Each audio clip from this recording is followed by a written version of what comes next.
ಇತ್ತೀಚೆಗೆ ಒಂದಷ್ಟು ಬೆಳವಣಿಗೆಗಳು ಕಾಣ್ತಾ ಇದೆ. ಏನಂದರೆ ದರ್ಶನ್ ಅವ್ರ ವಿಚಾರ ಮುನ್ನೆಲೆಗೆ ಬರ್ತಕ್ಕಂಥದ್ದು. ಎಲ್ಲ ಒಂದು ಕಡೆ ದರ್ಶನ್ ಅವರ ಅಭಿಮಾನಿಗಳ ಹೆಸರಲ್ಲಿ ಕೆಟ್ಟ ಕೆಟ್ಟ ಕಮೆಂಟ್ ಮಾಡುವಂಥದ್ದು. ಸೊ ಎಲ್ಲೊಂದು ಕಡೆ ದರ್ಶನ್ ಅವರಿಗೆ ಕೆಟ್ಟ ಹೆಸರು ತರುವಂಥದ್ದು. ಅಥವಾ ಇತ್ತೀಚೆಗೆ ಯಾಕೋ ಚಿತ್ರರಂಗದಲ್ಲಿ ಕೆಲವು ನಟರಿಗೆ ಕಂಟ್ರೋಲ್ ಮಾಡೋಕ್ಕಾಗ್ತಿಲ್ವಾ, ವಾಣಿಜ್ಯ ಮಂಡಳಿ ಆಗಿರ್ಬೋದು, ಕಲಾವಿದರ ಸಂಘ ಆಗಿರ್ಬೋದು. ಏನು ಸರ್ ಇದು ದರ್ಶನ್ ಅವ್ರ ವಿಚಾರ? ಇದು ವಾಣಿಜ್ಯ ಮಂಡಳಿ ಈ ವಿಷಯದಾಗೆಲ್ಲ ಹೋಗೋಕ್ಕಾಗಲ್ಲ. ಯಾರೋ ಮಾಡ್ತಾರೆ. ಈಗ ದರ್ಶನ್ ಆಗದಿಲ್ಲರೋ ಎಷ್ಟೋ ಜನ ಟ್ವೀಟ್ ಮಾಡಿ ದರ್ಶನ್ ಹೆಸರು ಮಾಡೋದು. ಅವನಿವಾಗ ಕಷ್ಟ ಲಾವಣೆ ಅಂತ ತುಂಬ ಜನ ಕಲ್ಲಾಗ್ತಾವ್ರೆ. ಹಾಗೆ ಮಾಡಿಬಿಡಿ. ದರ್ಶನ್ ಅಭಿಮಾನಿಗಳ ಹೆಸರಲ್ಲೇ ಕೆಲವರು ಮಾಡಿರ್ಬೋದು. ಕೆಲವರು ಕೆಟ್ಟವರಿದ್ದಾರೆ, ಅವರು ಮಾಡಿರ್ಬೋದು. ಅದನ್ನು ತುಂಬ ಜನ ಅದನ್ನು ಉಪಯೋಗಿಸ್ಕೋತಾರೆ. ಈಗ ಅಯ್ಯಪ್ಪಂದೇನು ಅಂದರೆ ಅವನ ಸ್ಟೈಲು, ಅವನು ವ್ಯಾಪಾರ, ಅವ್ರ ಸಿನಿಮಾ ಇಷ್ಟುಬಿಟ್ರೆ ಅವ್ರು ಬೇರೆ ಜೊತೆ ಅವ್ರಿಗೆ ಬಂದು ಬ್ಯಾಚು. ಆ ವಿಷಯದಲ್ಲಿ ದರ್ಶನು ಬೇರೆ ಜೊತೆ ಸೇರ್ತಿರಲಿಲ್ಲ. ಅವ್ರದ್ದೇ ಒಂದು ಬ್ಯಾಚು. ಸಿನಿಮಾ ಮಾಡೋದು, ಅವ್ರ ಇಷ್ಟ ನಿರ್ಮಾಪಕ ಸಿನಿಮಾ ಮಾಡೋದು, ಅವ್ರಿಗೆ ಒಳ್ಳೇದಾಗಬೇಕು. ಯಾವ ರೀತಿ ಯಾರಿಗೂ ತೊಂದರೆ ಕೊಡ್ತಿರಲಿಲ್ಲ. ಅವ್ರಾಯಿತು, ಅವ್ರ ಕಮಿಟ್ಮೆಂಟ್ ಆಯಿತು. ಇದು ಕೆಲವರು ಇತ್ತೀಚೆಗೆ ಏನೋ ಒಂದು ಆದಮೇಲೆ ಅದನ್ನು ನಾವು ಯಾರೂ ಅದನ್ನು ದುರುಪಯೋಗ ಪಡಿಸ್ಕೊಳ್ಳೋ ಥರ ಮಾತಾಡಬಾರ್ದು. ಅದು ನಮ್ಮಲ್ಲೇ ಎಷ್ಟೋ ಜನ ಅವನ ಹಂಗೆ ಇವನು ಹಿಂಗೆ, ಅವನಿಗೆ ಅಹಂಕಾರ, ನೀನು ಕೊಟ್ಟಿದ್ದೀವಾ ಅವ್ನಿಗೆ ಅಹಂಕಾರ ತೋರ್ಸೋಕ್ಕೆ, ನೇಮ ಕೊಟ್ಟಿದ್ದೀವಾ, ಇಲ್ಲ ಮಾತಾಡಬಾರ್ದು. ನಾವು ಚಿತ್ರರಂಗದಲ್ಲಿ ಇವತ್ತು ನೀನು ಕೆಟ್ಟವನು, ನಾಳಿದೆ ಯಾವತ್ತು ಒಂದಾಗಿ ಆಗ್ತೀವಿ. ಯಾರು ಕಿತ್ತಾಡೋದ್ರೆ ನೆನಪಿಲ್ಲ. ನಿನ್ನ ಹಣೆ ಬರ ಅವ್ನು ಕಿತ್ಕೊಳ್ಳೋದು, ಅವನ ಹಣೆ ಬರ ನೀನು ಕಿತ್ಕೊಳ್ಳೋದು. ನಾನು ಅದಕ್ಕೆ ಪ್ರೀತಿಸಿ ಗೌರವಿಸಿ ನಾನು ಅದಕ್ಕೆ ಹೇಳಿದೆ. ದರ್ಶನ್ ಅವ್ರು ಎಲ್ಲರೂ ಪಾಪ ಅನ್ನೋ ಹಂಗೆ ಹಿಂಗೆ, ಅವನು ಒಳ್ಳೆ ತುಂಬ ಅವ್ನು ಕಷ್ಟದಿಂದ ಬಂದು ಬೆಳೆದವನು. ಅವನಿಗೆ ನಾವು ಕಷ್ಟ ಇದ್ದಂಗೆ ಯಾರು ಸಹಾಯ ಮಾಡಲಿವಲ್ಲ. ನಾನೊಬ್ಬ ದೊಡ್ಡ ಕಲಾವಿದ ಮಗ, ನಾವು ಕಷ್ಟ ನಮ್ಮನ್ನು ಯಾರು ಬೆಳೆಸಲಿವಲ್ಲ. ನಾನಿವತ್ತು ಯಾಕೆ ಬೇರೆಯವ್ರಿಗೆ ಸಹಾಯ ಮಾಡಬೇಕು ಅಂತ ಮೈಂಡಲ್ಲಿತ್ತು. ಆಮೇಲೆ ಬೇರೆಯವ್ರಿಗೆಲ್ಲ ಅವರು ತುಂಬ ದಾನ ಧರ್ಮ ಮಾಡೋವಂಥ ವ್ಯಕ್ತಿ. ಇವತ್ತು ಅವರಿಗೆ ಒಳ್ಳೇದಾಗಲಿ ಅಂತ ಬಯಸಬೇಕು ಹೊರತು ಅದು ಬಿಟ್ಟು ನಾವು ಕೆಟ್ಟದ್ದಾಗಲಿ ಅಂತ ನಾನು ಹೇಳೋಕ್ಕೆ ನಾನು ಯಾರಿಗೂ ಹೇಳಲ್ಲ. ಅವನು ಅಂತಲ್ಲ, ಎಲ್ಲ ಕಲಾವಿದರು ಬೆಳಿಬೇಕು. ಇವತ್ತು ಕನ್ನಡ ಚಿತ್ರರಂಗ ಅವನೊಬ್ಬ ಮೇಜರ್ ಒಂದು ಪುಲ್ಲಿಂಗ್ ಹೀರೋ. ಅವನಿಗೆ ತುಂಬ ಜನ ಅನ್ನ ತಿಂತಿದ್ದಾರೆ. ಅದನ್ನು ಒಳ್ಳೇದಾಗಲಿ ಅಂತ ಹೇಳಬೇಕು. ಕೆಲವರು ನಮ್ಮಲ್ಲಿದ್ದರು ಅವನು ಹಂಗೆ ಇವನಿಗೆ ಟ್ವಿಟ್ ಮಾಡೋದು, ಆಮೇಲೆ ಅವ್ರ ಸಿನಿಮಾ ಹಿಂಗೆ ಇವ್ರ ಸಿನಿಮಾ, ಈ ಕೆಲವರು ಹೀರೋಗಳಿದ್ದಾರಲ್ಲ, ನಿನಗೆ ಆರೋ ಶಕ್ತಿ ಇದೆ ಅಷ್ಟೇ ಆರಬೇಕು. ಸುಮ್ಮನೆ ಫುಲ್ ಹೇಳೋದು, ಆಮೇಲೆ ಇದ್ಯಾವುದೋ ಬುಕ್ ಮೈ ಶೋಲಿ ಟಿಕೆಟ್ ತರಿಸೋದು, ಅವ್ನು ಡ್ಯಾಮೇಜ್ ಮಾಡೋದು, ಏನು ಪ್ರಯೋಜನ? ಅದು ಯಾರ ಗ್ಲಾಸು? ಹೀರೋ ಗ್ಲಾಸ್ ಐತೆ, ಪ್ರೊಡ್ಯೂಸರ್ ಗ್ಲಾಸ್ ಐತೆ. ಪ್ರೊಡ್ಯೂಸರ್ ಮನೆ ಮಟ್ಟ ಮಾರ್ಕೊಳ್ಳೋದು. ನೀವು ಕೆಟ್ಟತನಕ್ಕೋಸ್ಕರ ಪ್ರೊಡ್ಯೂಸರ್ ಎಷ್ಟು ಜನ ಹಾಳಾಗೋಗ್ತಾರೆ. ಮಾಡಬೇಡಿ. ನಿಮ್ಮ ಸ್ವಾರ್ಥ ಇದ್ದರೆ ನಿಮ್ಮ ತೇವಲಿದ್ರೆ ಬೇರೆ ತೀರಿಸ್ಕೊಳ್ಳಿ. ನಿರ್ಮಾಪಕನ ಹಾಳು ಮಾಡಿಬಿಡಿ. ಇಲ್ಲೇನು ಕೆಟ್ಟ ಬುದ್ಧಿ, ನಂದು ಅಷ್ಟಾಗೈತೆ ಇಷ್ಟಾಗೈತೆ ಅದಲ್ಲ. ನನ್ನ ಸಿನಿಮಾಯಿಂದ ಪ್ರೊಡ್ಯೂಸರ್ ಲಾಭ ಮಾಡಿದ್ನಾ, ಅದು ನಿಜವಾದ ಹೀರೋ. ನನ್ನ ಸಿನಿಮಾಯಿಂದ ಪ್ರೊಡ್ಯೂಸರ್ ಕಟ್ಕೊಂಡ ಅವನಿಗೇನು ಸಪೋರ್ಟ್ ಮಾಡೋದು? ಅವತ್ತಿನ ಕಾಲದ ಹೀರೋಗಳು ಅಷ್ಟೇ. ವಿಷ್ಣುವರ್ಧನ, ಅಂಬರೀಷ್ ಆಗ್ಬೋದು, ಸರನಾಗ ಎಲ್ಲ ಏನೋ ಪಿಕ್ಚರ್ ಎಫೆಕ್ಟ್ ಆಯ್ತಂದರೆ ಇಮಿಡಿಯೇಟ್ಲಿ ಯಾವ್ದಾರು ನೋಡೋರು, ತುಂಬ ಖರ್ಚಿಲ್ದರು, ಒಳ್ಳೆ ಕಂಟೆಂಟ್ ನೋಡಿಬಿಟ್ಟು 60 ಮಾಡೋದು 40, 30 ಮಾಡಿಬಿಟ್ಟು ಸಿನಿಮಾ ಮಾಡ್ಕೊಟ್ಬಿಡೋರು. ನಿಂಗೆ ಒಳ್ಳೇದಾಗಬೇಕು, ಲಾಸ್ ಕವರ್ ಮಾಡ್ಕೊತಾರೆ. ಅದು ಮಾಡೋವಂಥ ಒಬ್ಬ ನಟರಾಗಬೇಕು, ಬೆಳೆಸಬೇಕು. ಇವತ್ತು ನಮ್ಮ ನಟರುಗಳಿಗೆಲ್ಲ ಒಳ್ಳೆ ಬುದ್ಧಿ ಇದೆ. ಕೆಲವರು ಈ ಥರ ತುಂಡು ಬುದ್ಧಿ, ಸಣ್ಣತನ ಇದೆಲ್ಲ ಮಾಡ್ತಾರೆ. ಇದು ಇಂಡಸ್ಟ್ರಿಗೂ ಒಳ್ಳೆಯದಲ್ಲ. ಆಮೇಲೆ ಇಂಥವ್ರನ್ನ ಚಿವುಟಬೇಕು. ಅದು ನಮ್ಮ ವಾಣಿಜ್ಯ ಮಂಡಳಿ ಆಗ್ಬೋದು. ಮುಂದಕ್ಕೆ ಅದೇ ವಾಣಿಜ್ಯ ಮಂಡಳಿ ಮಾತಾಡ್ತೀನಿ. ಆಮೇಲೆ ಈ ಕೆಲ ವಿಷಯದೆಲ್ಲ ತಪ್ಪು ಮಾಡ್ತವ್ರೆ, ಮಾಡಬೇಡಿ. ಸಿನಿಮಾ ಅನ್ನೋದನ್ನು ಸಿನಿಮಾ ನಿಮ್ಗೆ ಇಷ್ಟ ಇಲ್ವಾ, ಕೆಟ್ಟದ್ದು ಬೇಡಬೇಡಿ. ಇಲ್ಲ ಇಂದು ಒಳ್ಳೆ ಸಿನಿಮಾ ಮಾಡಿ ಪ್ರೊಡ್ಯೂಸರು ಡೈರೆಕ್ಟರ್ ಹೇಳ್ದಂಗೆ ಕೇಳ್ತಾನೆ. ಒಬ್ಬ ಕಲಾವಿದನ ನಂಬಿ ನಾವು ದುಡ್ಡು ಹಾಕೋದು, ಬೇರೆ ಯಾರು ನಂಬರ್ ಹಾಕ್ತೀವ? ಒಬ್ಬ ಹೀರೋ ಮೇಲೆ ನಂಬರ್ ಹಾಕೋದು. ಅವ್ನು ನಮ್ಗೇನಾಗಬೇಕು, ಒಳ್ಳೇದಾಗಬೇಕು ಅಂತಲ್ವ ಆಡೋದು. ಹಾಳು ಮಾಡ್ಕೊಳ್ತಾರೆ ಹೇಳ್ತಾರೆ. ಅದರಿಂದ ಅಭಿಮಾನಿಗಳು ಕೆಲವರು ಒಳ್ಳೆಯವ್ರಿದ್ದಾರೆ, ಕೆಲವರು ಬೇಕು ಅಂತ ಜಗಳ ತಂದಿಕ್ಕಿದ್ರೆ, ಕೆಲವರು ಅದಕ್ಕಿಂತ ದುಷ್ಟು ಉಟ್ಕೊಂಡಿದ್ದಾರೆ. ಇಂಥವಕ್ಕೆಲ್ಲ ಕಿವಿಕೆ ಹೊಡೆದಲ್ಲಿದ್ದರೆ ಅಲ್ಲ, ಈಗ ಎಲ್ಲೋ ಒಂದು ಕಡೆ ದರ್ಶನ್ ಅವ್ರು ತಪ್ಪು ಮಾಡಿದಾರ ತಪ್ಪು ಮಾಡಿಲ್ವಾ, ಅದಕ್ಕೆ ಕಾನೂನು ಇದೆ, ನ್ಯಾಯಾಲಯ ಇದೆ, ಅದಕ್ಕೆ ತೀರ್ಪು ಕೊಡುತ್ತೆ. ಆದರೆ ಎಲ್ಲ ಒಂದು ಕಡೆ ಮಾಡಿದ್ದೆಲ್ಲವೂ ಸರಿ ಎನ್ನುವಂಥ ಕೆಲ ಅಭಿಮಾನಿಗಳ ವಾದ ಇದೆಷ್ಟು ಮಟ್ಟಿಗೆ ಸರಿ ಸರ್? ಅದು ಕೆಲವರು ಹುಚ್ಚು ಅಭಿಮಾನಿಗಳಿರ್ತಾರೆ. ಈ ಕಿವಿ ಬಿಟ್ಬಿಡಿ. ಕಾನೂನು ಇಲ್ವಾ? ದರ್ಶನ್ ಇವಾಗ ಅವರು ಮಾಡಿದರೋ ಬಿಟ್ಟಿದ್ರು, ಅವ್ರ ಹಣೆ ಬರ ಅವ್ರದ್ದು. ನಾವ್ಯಾರು ಕೊಡಲ್ಲ. ನೀವ್ಯಾಕೆ ಕೆಟ್ಟದ್ದು ಬಯಸ್ತೀರಾ? ಒಳ್ಳೇದಾಗಲಪ್ಪ, ಇನ್ನು ಮುಂದಕ್ಕಾಗಲ್ಲ, ಬೇಡ ಒಳ್ಳೇದಾಗಲಿ ಅಂತ ಹೇಳ್ಬೇಕಷ್ಟೆ. ಆಮೇಲೆ ಕೆಲವರು ತುಂಬ ಜನ ಒಳ್ಳೆಯವ್ರಿದ್ದಾರೆ, ಇಲ್ಲ ಅವರು ಮಾಡಿದ್ದಾರೋ ಬಿಟ್ಟಿದ್ರು ಗೊತ್ತಿಲ್ಲ, ಅವ್ರಿಗೆ ಒಳ್ಳೇದಾಗಲಿ. ಇದನ್ನು ಕೆಲವರು ಬೇರೆಯವರು ಬೇಕು ಅಂತ ಇದಕ್ಕೆ. ಸರ್, ಒಬ್ಬ ಚೆನ್ನಾಗಿದ್ದವನು ಕೆಟ್ಟೋಗ್ಲಿ ಅನ್ನೋದು ಕಲ್ಲು ಹಾಕೋ ತುಂಬ ಜನ ಇರ್ತಾರೆ. ನಮ್ಮಲ್ಲಿ ಆ ಸ್ಕೀಮ್ ಇದೆ.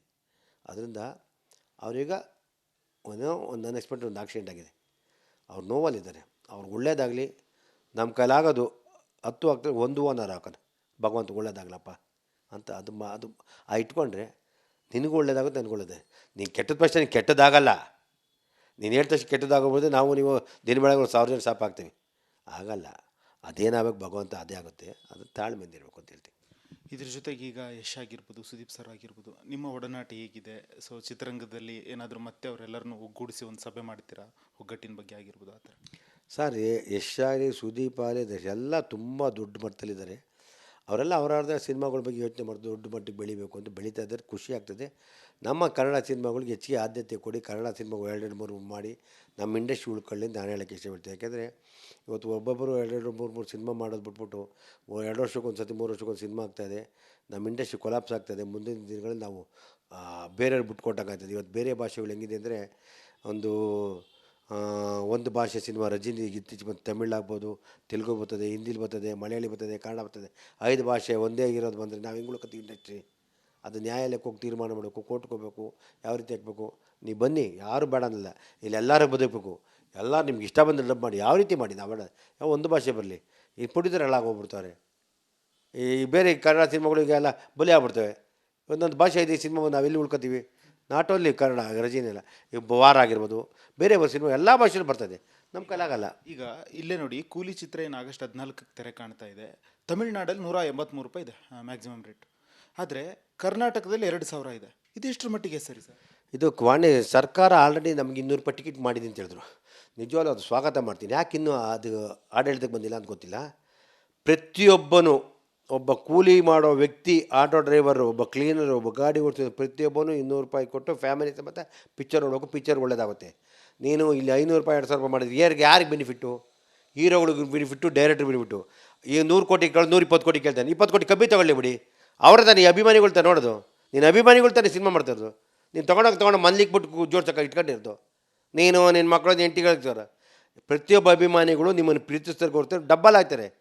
ಇವತ್ತು ಕಾಂತಾರ ಸಿನಿಮಾ ಎಷ್ಟು ಹೈಯೆಸ್ಟ್ ಆಡಿಯನ್ಸ್ ನೋಡಿದ್ರು. ಈಗ ಅದು ಸೂ ಫ್ರಮ್ ಸೋ ಹೈಯೆಸ್ಟ್ ಆಡಿಯನ್ಸ್ ಹೆಂಗಾಯ್ತು? 4 ಕೋಟಿ ಸಿನಿಮಾ 60 ಕೋಟಿ ಕಲೆಕ್ಟ್ ಮಾಡ್ತದೆ. ನೀನು ಇನ್ನು 500 ರೂಪಾಯಿ ಮಾಡಿದ್ರು, ಹಂಗಾರೆ ಅವರು 500 ರೂಪಾಯಿ ಮಾಡಿ 200 ಕೋಟಿ ಆಗಿರೋದು ಯಾಕೆ ಮಾಡಲಿಲ್ಲ?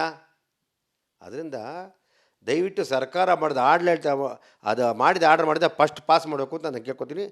ಪ್ರತಿಯೊಬ್ಬರು ಅಭಿಮಾನಿಗಳು ಎಲ್ಲರೂ ನೋಡ್ತಾರೆ, ಎಲ್ಲರಿಗೂ ಒಳ್ಳೇದಾಗಬೇಕು.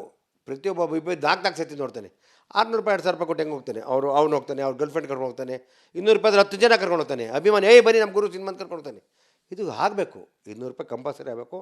ಯಾವುದೇ ರಾಜ್ಯದಲ್ಲಿ, ಎಲ್ಲ ರಾಜ್ಯದಲ್ಲೂ ಕಂಪಲ್ಸರಿ ಇದೆ. ಕಂಪಲ್ಸರಿ ಇದನ್ನು 200 ರೂಪಾಯಿ ಮಾಡಬೇಕು. ಪ್ರತಿಯೊಬ್ಬರ ಆಮೇಲೆ ಪಾಪ್ಕಾರ್ನು, ಇಂಥ ವಿಷಯದಲ್ಲಿ ಕೈ ಹಾಕಬೇಕು. ಇವೆಲ್ಲ ಸರ್ಕಾರ ಮಾಡಬೇಕು. ಸರ್ಕಾರ ಮಾಡೋದು ಯಾರೋ ಬರ್ತದೆ, ಅವ್ನು ದುಡ್ಡು ಮಾಡ್ಕೊತಾನೆ, ಯಾರೋ ಹೀರೋ ಕೊಡ್ತಾರೆ. ಇವತ್ತು ಸರ್ ನಾವು ಎಲ್ಲ ಹೀರೋಗಳನ್ನೂ ಗೌರವಿಸಿ ಪ್ರೀತಿಸಿ ಸಿನಿಮಾ ನೋಡ್ತೀವಿ, ಪ್ರತಿಯೊಬ್ಬರು ನೋಡ್ತೀವಿ. ನಾವು ಇಂಥ ಹೀರೋ ಅಂತ ಪ್ರತಿಯೊಬ್ಬರು, ನಾವು ಸಿನಿಮಾದ ನಾನಂತೂ ಎಲ್ಲರೂ ನೋಡ್ತೀನಿ.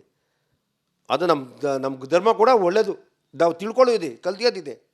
ಆದರೆ ಇನ್ನು ಈ 2000 ತುಂಬ ತಪ್ಪು, ಅದನ್ನು ಖಂಡಿಸ್ತೀನಿ. ಯಾವ ಕಾರಣ ಮಾಡಬಾರ್ದು. ಕೂಡಲೇ ಸರ್ಕಾರ ಇಮ್ಮಿಡ್ಲಿ ಮಾಡಿ. ಎಷ್ಟು ದಿನ ಆಯಿತು, ಯಾಕೆ ಮಾಡಿಲ್ಲ ಸರ್? ಎಲ್ಲ ಈ ಅಧಿಕಾರಿಗಳು ಸರ್ ಮಾಡಬೇಕಾಗಿರೋದು. ಸರ್ ಕ್ಯಾಬಿನೆಟ್ಟಲ್ಲಿ ಆದರೆ ಈಗ ಅಧಿಕಾರಿಗಳು ಫಾಲೋ ಮಾಡೋಕ್ಕೆ ಸರ್ ಮಾಡಲ್ಲ ಸರ್. ಇವ್ರಿಗೆ ಯಾರೋ ಫೋನ್ ಬರ್ತದೆ, ಯಾವುದೋ ಸೂಟಿಗೆ ಸೋತದೆ, ಏನೋ ಹೋಗ್ತದೆ, ತೊಗೊಂಡು ಅವ್ರು ಹೇಳೋಣ ಸರ್. ಅವ್ರ ಹೆಂಡ್ತಿ ಮಕ್ಕಳನ್ನ ಚೆನ್ನಾಗಿ ನೋಡಿಕೊಂಡು ಅವ್ರು ಗುಂಡ್ರಿಗೋವಿ ಬೇರೆಯವ್ರಾಗ್ಬಿಡ್ತಿಂದ ಇವ್ರ ಮಕ್ಕಳು ಹೆಂಡ್ತಿ ಮಕ್ಕಳು ಚೆನ್ನಾಗಿ ಅವ್ರಿಗೆ ಶಿಕ್ಷೆ ಮುಂದಿರ್ತ ಬಿಡಿ, ಏನಿಲ್ಲ, ಪರಮಾತ್ಮ ಕೊಟ್ಟ. ಆದರೆ 200 ರೂಪಾಯಿ ಟಿಕೆಟ್ ಮಾಡೋಕ್ಕೂ ಪ್ರತಿಯೊಬ್ಬ ಕಾರ್ಮಿಕ, ಕೂಲಿ ಮಾಡೋನು, ನಮ್ಮ ಆಟೋ ಡ್ರೈವರಿಂದ ಹಿಡಿದು ಒಬ್ಬ ತಳ್ಳೋ ಗಾಡಿಯಿಂದ ಸಮೇತ 200 ರೂಪಾಯಲ್ಲಿ ಮಲ್ಟಿಪ್ಲೆಕ್ಸ್ ಫ್ಯಾಮಿಲಿ ಸಮೇತ ನೋಡಬೇಕು ನನ್ನ ಆಸೆ. ಹಾಗೆ ಸರ್ಕಾರ ಮಾಡೋ ಕೂಡಲೇ ಅದನ್ನು ಆರ್ಡರ್ ಮಾಡಿ ಅಶು ಮಾಡೋಕು ಅಂತ. ಇಷ್ಟೇನು ಲೇಟಾಗಿ ಟೂ ಲೇಟು. ಈಗ ಕೆ ಮಂಜು ಅವರ ಮುಂದಿನ ಸಿನಿಮಾಗಳು ಯಾವ ಬರ್ತಾ ಇದೆ? ಯಾರೆಲ್ಲ ನಟರು ನಿಮ್ಮ ಸಿನಿಮಾದಲ್ಲಿ ಅಭಿನಯಿಸ್ತಿದ್ದಾರೆ? ಸರ್ ನಾನು ಇವಾಗ ಮುಂದೆ ಒಂದು ಮಾರುತ ಅಂತ ಒಂದು ಸಿನಿಮಾ ಮಾಡಿದೆ. ನಮ್ಮ ಸಲಗ ಇರೋ ವಿಜಯ್ ಬ್ರದರು ನಮಗೆ ಸಾಥ್ ಕೊಟ್ಟವ್ರೆ, ಸಪೋರ್ಟ್ ಕೊಟ್ಟವ್ರೆ. ನನ್ನ ಮಗ ಸಲಗ ವಿಜಯ್, ನಮ್ಮ ವಿಜಯ್, ರವಿಚಂದ್ರ ಸಾರು, ಸಾಧು, ರಂಗಣ್ಣ, ಸುಮಾರು 19-20 ಜನ ದೊಡ್ಡ ಕಲಾವಿದರಿದ್ದಾರೆ. ನಮ್ಮ ಎಸ್.ನಾರಾಯಣ ನಿರ್ದೇಶನ, ಜೆಸ್ಸಿ ಗಿಫ್ಟ್ ಮ್ಯೂಸಿಕ್ಕು, ಒಂದು ಒಳ್ಳೆ content oriented cinema, fun entertainment cinema ಮಾಡಿದ್ದೀನಿ. ಚೆನ್ನಾಗಿದೆ. ಅದನ್ನು ಈ ಕೆಲಸ ಮುಡಿತಾಯಿದೆ, ಪೋಸ್ಟ್ ಪ್ರೊಡಕ್ಷನ್ನು. ಅತಿ ಶೀಘ್ರ ಅಕ್ಟೋಬರ್ ಪ್ಲ್ಯಾನ್ ಅಂದ್ಕೊಂಡಿದ್ದೀನಿ. ನೋಡಿಕೊಂಡು ಪ್ಲ್ಯಾನ್ ಮಾಡ್ತೀನಿ.